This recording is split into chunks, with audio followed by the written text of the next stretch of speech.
Good evening, everyone.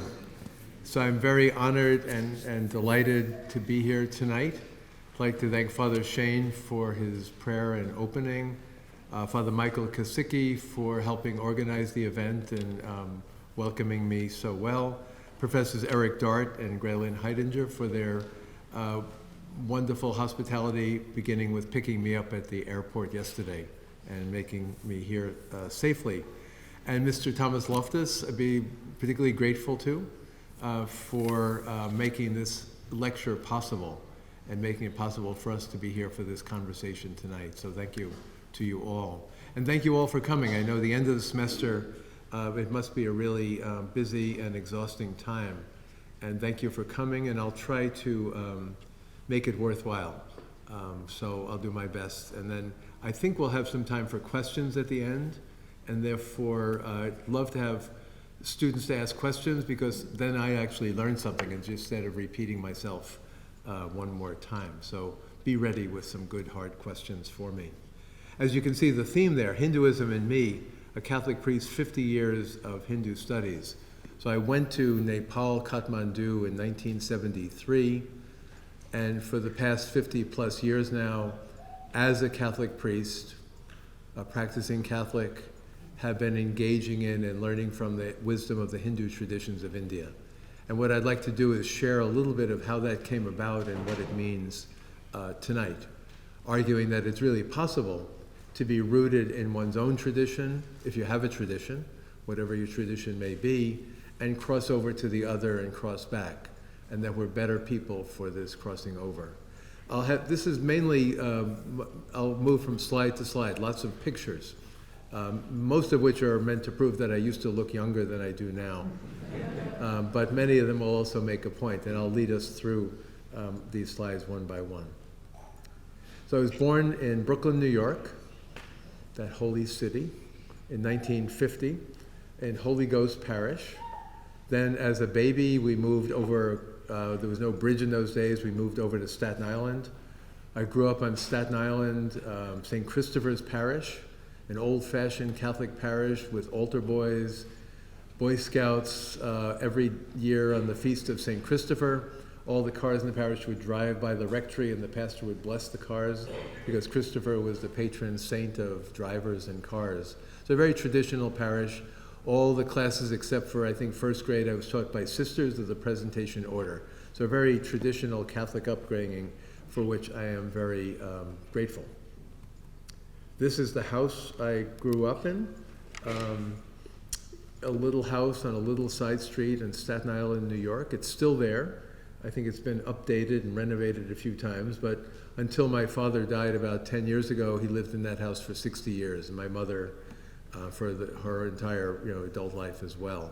So it's just an ordinary neighborhood on an ordinary street on Staten Island I was happy to grow up in all those years. Here I am as a young man. That's me on the left. My sister, Regina's first day of school in 1961. So I'm about 10 or 11 years old at this point. And I do it because we're both in uniform. Catholic school, you wear the uniform, you go to school, and you get trained properly. My sister, Regina, now she is a grandmother with 5 grandchildren. So she got older too over the years. Here I am graduating from grammar school, a very serious young man, making my way in the world. And here I am as a young Jesuit, 1972 at Fordham. That's Brandy, who is the mascot of the Jesuit community there, a very fine dog that we loved and took care of. And I was on the track there. You can see I look fairly traditional, with the traditional upbringing, traditional Catholic identity, to be the Catholic priest, the Jesuit priest. I had done a lot of Latin and Greek in high school and in college, and I could well have just continued all my life being that kind of Jesuit priest. I was invited to teach back at Regis High School in Manhattan, where I'd gone to high school, or Xavier High School, or Canisius High School in Buffalo, be a Latin and Greek teacher, work in the school system, and that would have been wonderful. And that was sort of the track I was on. As a young man, as in this picture, I was not, even though it was the 60s and 70s, I was not the most inventive or courageous or outgoing of young men. I wasn't looking for a new religious tradition. I wasn't experimenting. I didn't inhale, and so on like that. All these things never happened to me, and I just sort of was on the track. And I think part of the story I'd like to share with you tonight is that things changed in ways that I still think is God's grace and not my own volition, how things began to be different in my life. And I start here with a quote to show how ecumenical I am from a Protestant theologian, the great Karl Barth, one of the great theologians of the 20th century. And he talks about how this is possible in people's lives. Encountering God in a single moment in time can suffice for a lifetime. People love God, whatever their visible behavior may be, when veritably and existentially, quite clearly and once for all, without possibility of avoidance or escape, they encounter the question, who then am I? The contrasted and inevitable thou involved in this question is God. In such knowledge, people love God not before or after, but in the moment, which is no moment in a series, but rather the meaning of every moment in time.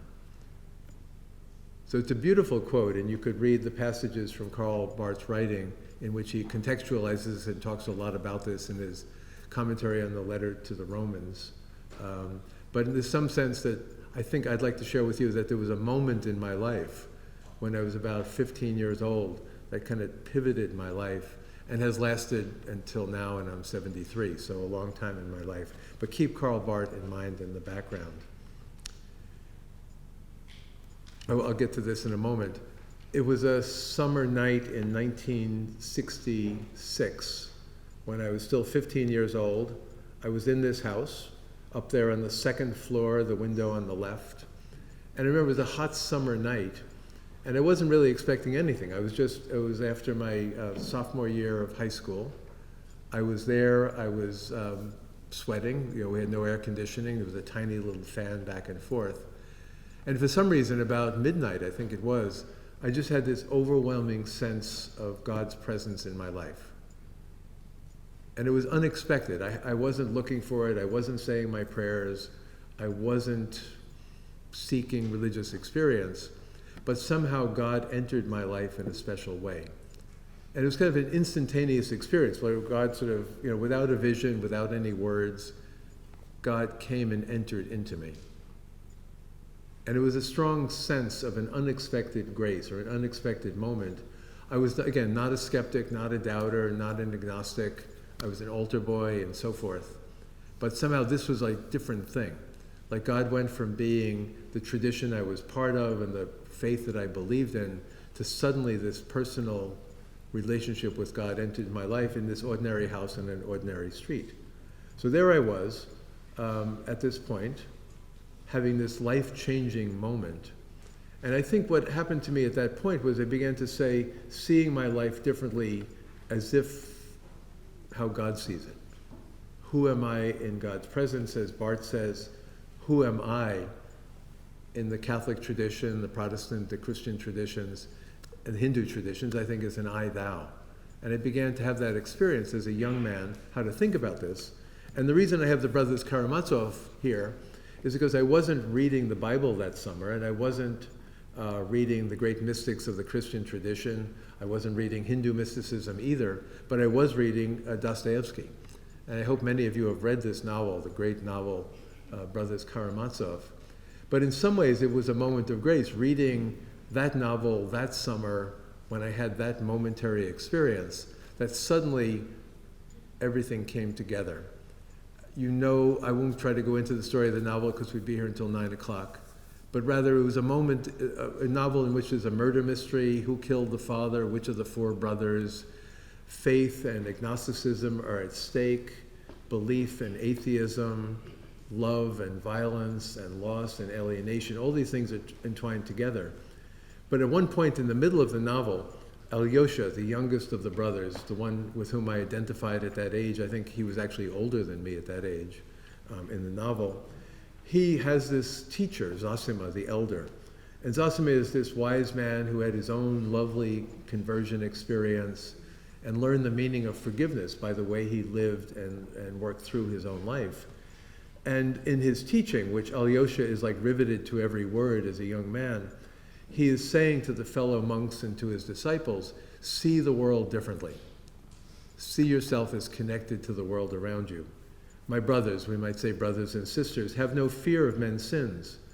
Love a person even in their sin, for that is a semblance of divine love. It is the highest love on earth.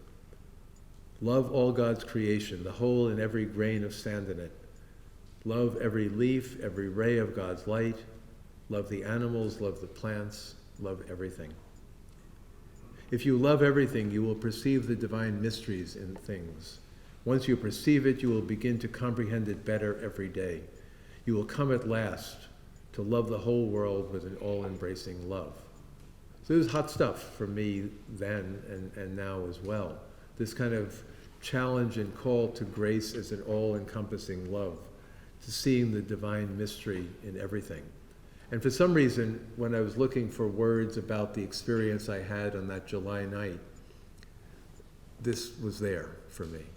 And later I'd find passages in the Gospels and the spirituality of the Jesuits and so on and so on. But it was this sense of the all-embracing love that we're given the possibility of that has no boundaries. It's not American love or Asian love. It's not Christian love or Hindu love. It's this power of love manifest in God. And after Zosima dies, and there's a scandal because he doesn't seem to be a holy man because his body seems to be decaying quickly, and the holy man's body is supposed to be somehow pure, Alyosha has his own conversion experience. And after he's at the tomb, the coffin of of Zosima, after he's there and the gospel from John is being read about Cana of Galilee, and the overflowing abundance of the wine that Jesus creates in the party, the celebration of the mysticism of God, this happens. With every instant, as he ran out, Alyosha felt clearly, as it were tangibly, that something firm and unshakable as that vault of heaven had entered into his soul. Sees all the stars in the heavens and realizes that something has connected him with the universe. It was as though some idea had seized the sovereignty of his mind, and it was for all his life and forever and ever. Like Karl Barth said, it's a moment that lasts your entire life. He had fallen on the earth a weak boy, but he rose up a resolute champion. And he knew and felt it suddenly at that very moment of his ecstasy. And never, never, all his life long, could Alyosha forget that minute. Someone visited my soul in that hour, he used to say afterwards, with implicit faith in his words. And you can see for me at that age, this was like, oh, that's what happened to me. And somehow the visitation, the presence of God in my life suddenly connected me to these larger realities, and it was for my life. Now that's all very nice to say, but what does it mean? There I was, 15 years old in high school, smart kid, Regis High School, probably destined for an academic life, altar boy, Catholic school, probably destined for seminary, as happened. But what am I going to be? What am I going to do if somehow something within my Catholic identity has happened to change me? Well, that's really what I want to talk about against this background, the question mark. Like, what do you do with your life? And I'm sure many of us who are older are saying, what do we do with our lives? Many of you who are younger are asking that question, what do I do with my life and where do I go from here? And for me, it opened up unexpectedly into going to India, seeing the world differently. But I say here, this is from my memoir that's coming out soon, that this changed my life, this experience. It was the spark that actualized my latent, obedient Catholic sensibilities, bringing them to life. It was like the switch was turned on. My experience raised questions I did not immediately answer. God visited my soul in that hour, but who is God? Who did I mean? Father, Son, and Holy Spirit? Jesus, the Beloved? And although, again, I wasn't studying other religions, I had this sense of, I think, a certain freedom that I could have a larger imagination of God without losing my Catholic faith.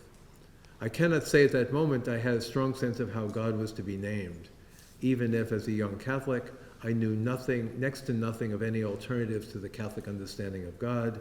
The event was a God event, names and theologies to follow later. like for the rest of my life. My instantaneous prayer in response to the visitation was intense self-giving, articulated in the second person. You who have come to me, you who have touched me, you within me, to you I give my all, irrevocably this night. Words of that sort, not voiced but uttered within. God said nothing, but that touch was enough. So much happened in that single moment. So where do I go from here? To Kathmandu. Where else would you go? And I think what happened, this is a long story, and again, if we had until 9 o'clock or 10 o'clock, I could tell you all of it.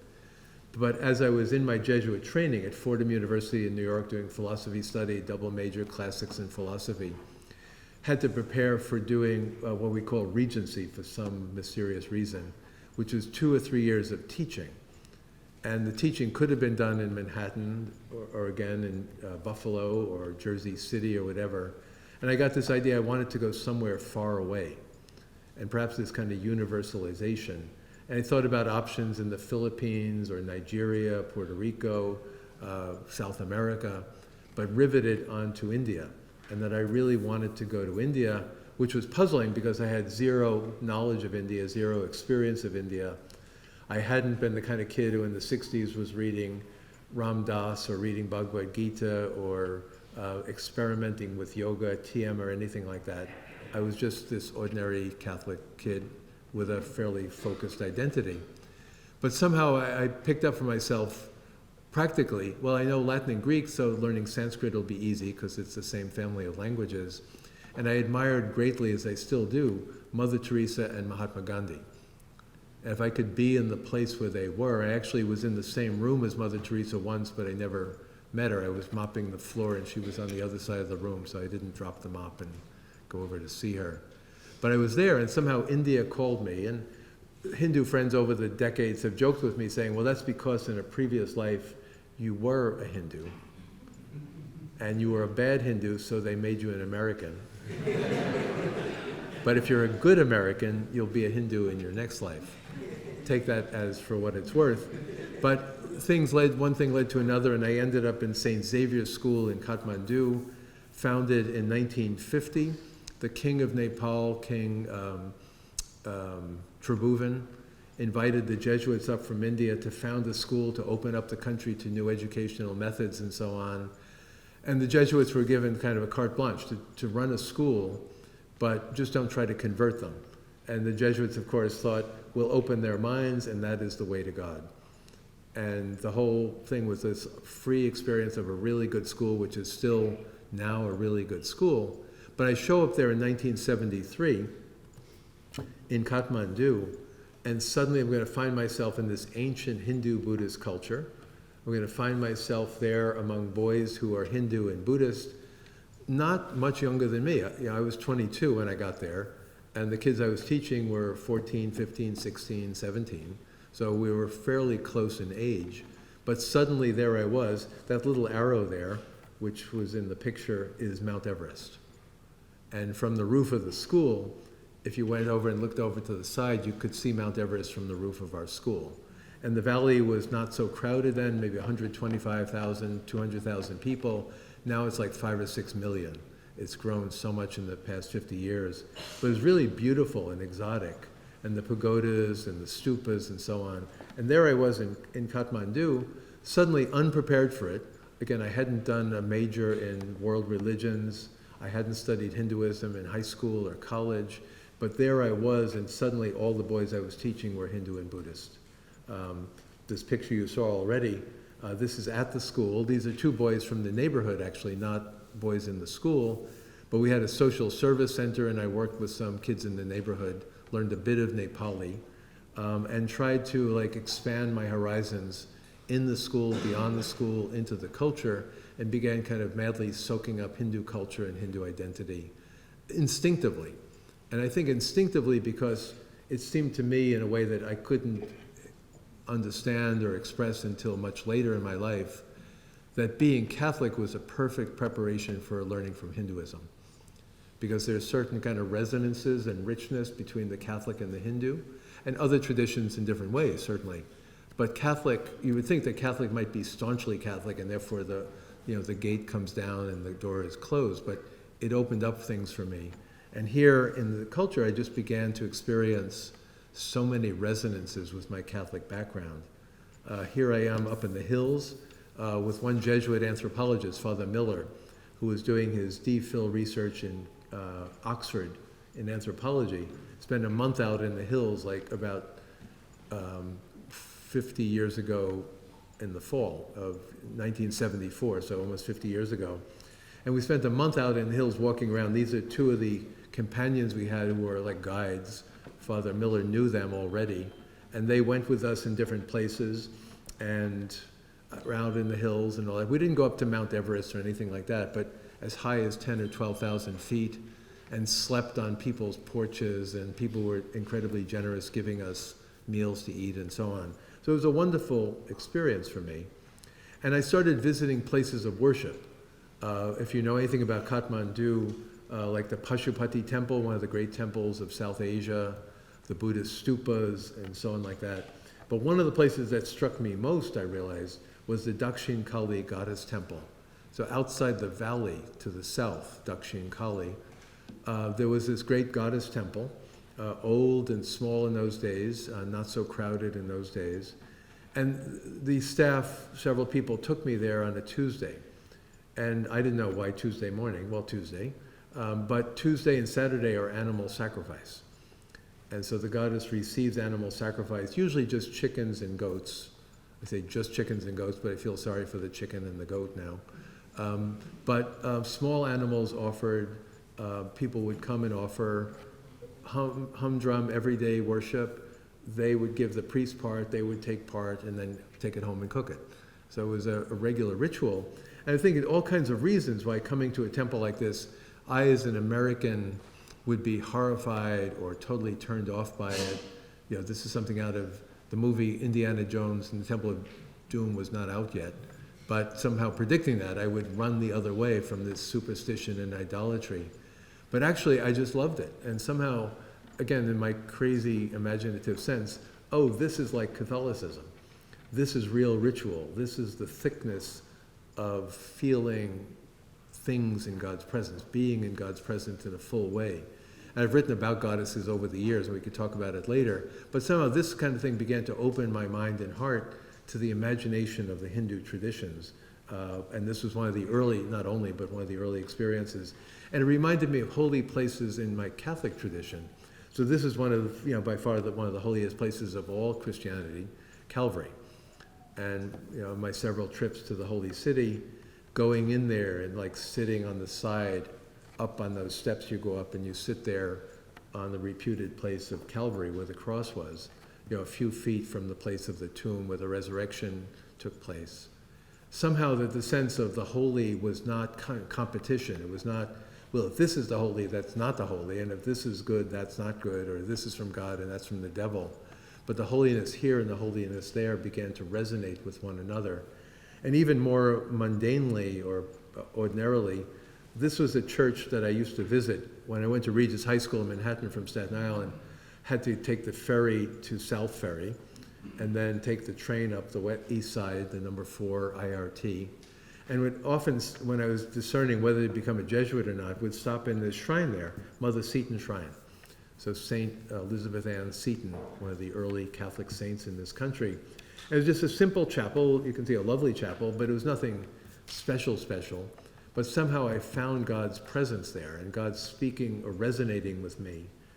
And I think that sense of there are holy places. There are holy places like Calvary. There's holy places like your local church. There are holy places like the place in the woods you love to walk, the beach, Lake Erie.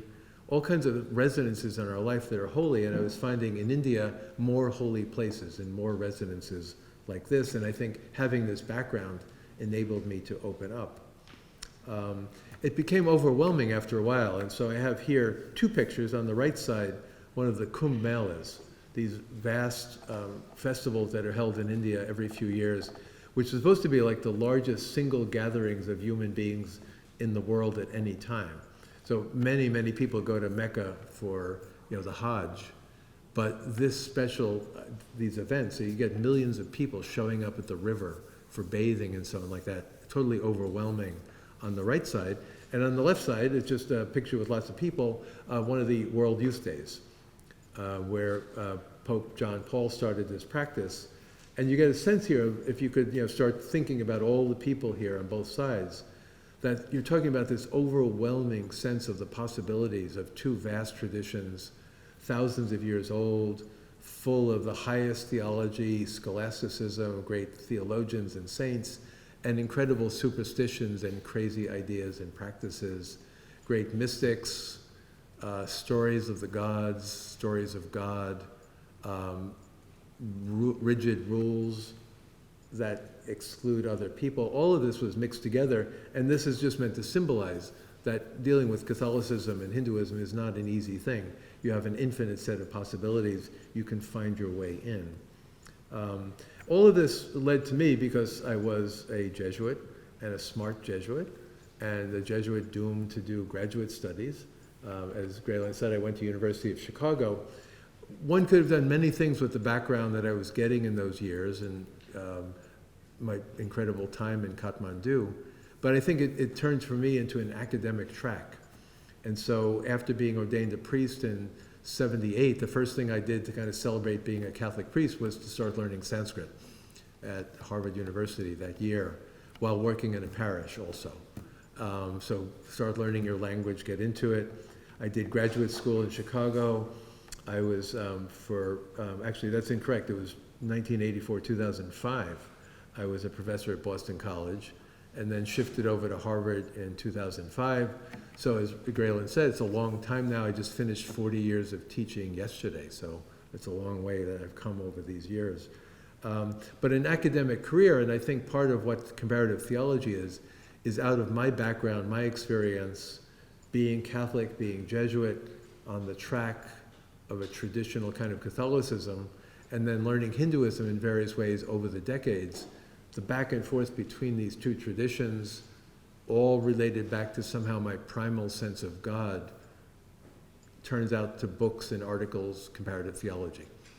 And I'm personalizing it. It doesn't have to be my personal story, but there is a personal story, and I think that's part of what I'm communicating to you. In those early days, I think I was inspired by certain passages from the Gospels and from the New Testament. This is one of my favorites then and now. St. Paul exhorting people to the end of his letter to the Philippians, "Finally, beloved, whatever is true, whatever is honorable, whatever is just, whatever is pure, whatever is pleasing, whatever is commendable, if there is anything, any excellence, if there is anything worthy of praise, think about these things." And that seemed to be like a total opening. And there are other passages you can quote St. Paul, not so open, or very Jesus-centered, and everything is around Jesus in relation to the Jewish people and so on. But it seemed to me here that there was a sense, if there is the true, the beautiful, the good, the wonderful, the awesome, the amazing, go for it. And that was somehow rooted for me in my Catholic faith and in the New Testament and in the writings of St. Paul. I began to think of and study great theologians of India. I had done a good bit of work as a Jesuit reading Thomas Aquinas, Scotus I never really got to, St. Augustine, St. Bonaventure, all the way up to Karl Rahner, Bernard Lonergan, great theologians of the 20th century, Karl Barth, one of my favorites. But I also then began to read great Hindu theologians, the foremost non-dualist Vedanta thinker, all is one. You are Brahman, you are Atman, you are the self. Shankara, here traditionally shown with some of his disciples. Or the theistic theologian Ramanuja, who somehow takes the Vedanta and turns it into a sense that all is within the reality of God. There is diversity, there is the I-thou relationship, but we all exist within the reality of the one God. We are God's body. We are utterly dependent on God. To know ourselves is to know God in who we are. And I loved reading him, and I loved reading Shankara and reading back and forth, and I still do it today. Wonderful to read these theologians, and then go back to the Christian tradition as well, and try to make sense of it. And passages would jump out at me. This is one of my favorites. because texts that I would read, like the Bhagavad Gita, one of the most beautiful texts, and if you're getting started in studying Hinduism, the Gita is a great place to start. But all the teachings of the Gita about the self, about detached action, karma yoga, about devotion, about detachment, and so on, is by tradition coming to this verse at the end, surrendering all dharmas, all your righteousness, take refuge with me alone. I will free you from all your sins, do not grieve. And Krishna, therefore you're reading about this and you're reading about Hindu theology and all that, and suddenly it's speaking to you. And I think this is one of the awkward realities that I love about studying Hinduism. If the New Testament speaks to me and the Bible speaks to me, there's a way in which I try not to shut the door and not allow the Hindu text to speak to me. You can interpret this in many different ways, but somehow surrender yourself completely to God. And that somehow words in the mouth of Krishna, the great Hindu deity, are not entirely different from words of God in our own Christian tradition. Namalvar, one of the great Tamil saints of South India, a traditional portrait of this mystic theologian who composed beautiful Tamil poetry in the 8th, 9th century.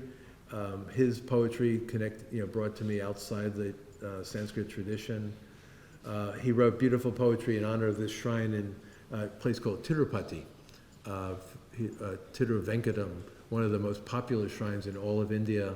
Millions of people come there every year and climb up the mountain to the holy place where Vishnu lives. And in his time, Namalvar, our saint, our mystic saint, prayed there and surrendered himself to God. It's sort of in keeping with the Bhagavad Gita. I cannot be away even for a moment, says the lady on the flower who dwells on your chest. O my Lord, you are unmatched in fame, you are owner of the three worlds, O Lord of holy Venkatam temple, where peerless immortals and crowds of sages delight. With no place to enter, this servant has entered right beneath your feet. I have nowhere else to go, I have no home, so I come to you. And this has generated long histories of commentary. But it spoke to me too, saying, well, if you're a Catholic, you should be able to pray with texts like this. There are differences. Vishnu is not Jesus. Narayana is not the God of Christian tradition, but is not related, if you see the difference. And somehow this invitation, give yourself entirely to God, comes to the fore. And so I became, again, a nerdy academic type, piled up books and learned all kinds of stuff. And this is like 1/10 of the books that I have around. I don't have as many books as Graylin, I don't think, but I have lots and lots of books in my life. And just, read it. And you could do it through service, you could do it through yoga. It doesn't have to be by books, but I was definitely a book person. This is the Tamil commentary on the right side of the page there of the verse I just translated. You're surrendering at Tiruvenkatam. And the commentary on it in Tamil, there are 6 commentators, and it goes on like for 25 pages. They're explaining what that one verse meant. And this is the kind of thing I love to read. It just gets you into it, it pulls you in, it teaches you, it changes you, and it's a wonderful thing. I worked with different teachers. This is in the 90s, when I was still relatively a young man. Sri Sampat Kumaran, who was a teacher of this Tamil material. I met with him every day for most of a year. I'd bicycle to his house and he'd read the text with me and talk about it. A wonderful teacher who taught actually Western philosophy in a college, but his real love was reading this kind of text with people. And he liked me because I asked all kinds of questions. I didn't just listen to him, but ask the questions. This is another teacher, M.A. Venkatakrishnan. This picture was taken this past summer when I visited him at his temple in Triplicane in Madras. And he helped me out early on, nearly 50 years ago, giving me some of the books that I still use. And I visited him and his wife this summer. And we had a nice chat. And he gave me some of his recent books and so on like that. But we still keep in touch. An interesting story about him is that the temple there, the Parthasarathi temple in Triplicane, one of the holy places in Madras, Chennai now, a temple that for years, you can't go in, Hindus only. Only Hindus can go into this temple. And I'd ask why, and they say, well, because Hindus only can go into it, and you're not a Hindu. But he said, if you sign here that you believe everything Hindus believe, we'll let you come in. This was like 25 years ago. And I said, well, you know I can't sign that. I'm a Catholic priest. I can't do that just to get in. And he said, well, then you can't come in. Years later, he told me that he admired me because I refused to sign, that I was an honest person. He said he knew foreigners who came, they just wanted to see the architecture, sign anything. I don't mean it, you know that I don't mean it, but we're off the hook. He admired me, and then suddenly about 5 years ago, I was visiting him just to say hello again, and he said, come, let us go into the temple. And he did no explanation, no change of why things had changed. And he took me in. He's the big man at the temple. So through the crowds, all the way for darshan at the Holy of Holies in the center of the temple. Now you see. And this summer, after this picture, he said, come, let's go to the temple. And I think he just decided 40 years later that maybe I was somebody who could go into the temple. And it was sort of beautiful, the rapprochement we had. These are another temple, the Ashtalakshmi, the 8 Lakshmi temple on the coast in Madras. This was new in the 90s when I was there. I don't know what happened to these priests, young men priests who were there at the temple, but we hit it off well, and we had a nice chats with each other in a mix of Tamil and English over the years. This was this past summer, an interfaith gathering in Varanasi, the holy city. And there are in the room here Hindus and Muslims and Christians and Jains and Sikhs. And they asked me to speak, and then I spoke. And then we had like a 2-hour discussion about interfaith matters in India today. And the reason I show pictures like this is to prove that I'm getting older, and also to show that it's a living context. So even though I'm buried in the books all the time, I have it's important for me to talk to people and to know people in India. And they keep bringing me back to life and challenging me. I'm getting near the end of this, because I do want to stop, make sure we have time for questions. This book, this was a book I did a few years ago, 100 blogs I had published in America magazine. But the picture on the cover I just want to show you now, this is a very orthodox group in Sarangpur in Gujarat, the Swaminarayan tradition, one of very interesting tradition. And they invited me to come and visit their training center in Sarangpur. And then one evening we had this gathering, and suddenly they asked me to give a discourse with no preparation. So tell us who you are and what you believe. And I think some of them knew English extremely well, and others didn't know English, so I don't know what they got out of it. But nonetheless, talking to them was a great honor for me. But I think it was kind of sharing, just as when I have Hindu monks speak at Harvard, as the other night, this back and forth can be a beautiful thing among intellectuals as well, the kind of thing that happens at a university. In the midst of all, early on in this, and I think to show that this is not Catholic, that I had the advantage in the 60s, 70s, and on to be growing up in the Catholic Church. So it wasn't like one-off thing, Clooney, Lone Ranger, doing his own thing, inventing his own religion, but very Catholic. And Vatican II changed the Catholic view of the world. This is the Vatican Council, called by John the 23rd, then continued by Paul the 6th, but a beautiful council that changed the Catholic Church in so many ways. But one of the most important doctrines to me is Nostra Aetate, in our time. The Catholic Church rejects none of the things that are true and holy in these religions. She regards with sincere attentiveness those ways of acting and living, those precepts and doctrines, which, though differing in many aspects from the one she holds and sets forth, nonetheless, by no means rarely, reflect the radiance of the truth that enlightens all people. The door is open in Vatican II. The Church announces and must ever announce Christ as the way, the truth, and the life, in whom humans may find the fullness of religious life, in whom God has reconciled all things to himself. And what's interesting here is that the way, the truth, and the life can be taken as very exclusive. Jesus alone is the way, the truth, and the life. But what seems to be going on here is, how can the church be open to other religions? Because Jesus is the way, the truth, and the life. So wherever there is truth, Jesus is there. Wherever people are religiously alive, Jesus is there. Wherever people are on the path, Jesus is there. It was a very Christian Catholic way of saying it, but you go deeper into your own faith, and that opens the door to the other. This was followed up by various popes. So John Paul II in 1986 famously gathered religious leaders in Assisi. And for the first time, instead of like being on a pedestal, slightly above the others, he was there with the others of all different Christian and non-Christian faiths, among them saying, we as brothers, unfortunately they're all brothers, not sisters, gather and pray for peace together, because we're in this together, even if we're Catholic or Christian or not. We do this together. And right during the council in 1964, already John Paul VI had gone to India and met with Dr. Radhakrishnan, President of India, a great scholar. And this kind of opening was very Catholic, and it made possible for me to do what I do.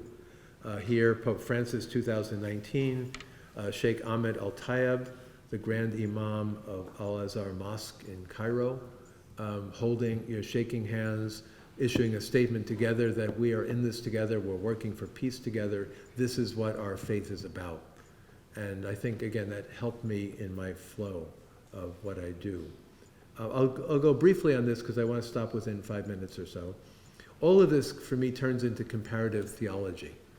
And comparative theology, faith-seeking understanding across religious borders. So a common definition of theology, faith-seeking understanding. You have faith, you have questions, you want to understand what you believe, and so you seek. It's an ongoing process. Extend that, not just reading Catholic authors if you're Catholic, or Protestant authors if you're Protestant, but cross the borders and learn from the other religious other how to be a better understander of your own faith. Let that happen. Not settling for benign or unfriendly ignorance of other religions, from theory to deep learning that comes from study, remaining open to experience. Postponing various theologies of religions, exclusivism, supersessionism, pluralism, finding kind of a middle way that I think is appropriate. An including theology that is open to reality, seeing what happens, learning step by step, that seeks God wherever God may be, but still remains faithful to your home tradition. I think we can do this, and if you have no particular religious tradition, then you look into your own life and say, what is it that makes me alive? Where is my deepest love? And you go from there and you learn religiously and interreligiously. All of this is the base of comparative theology. A recent books came out, A Companion to Comparative Theology, edited by Pim Valkenburg of Catholic University, a wonderful set of books. Not the cheapest book in the world, but nonetheless a book that libraries could have or should have. Kind of solidifying the field and reminding me and us that it's not just my invention for me, but there are a lot of scholars working on this.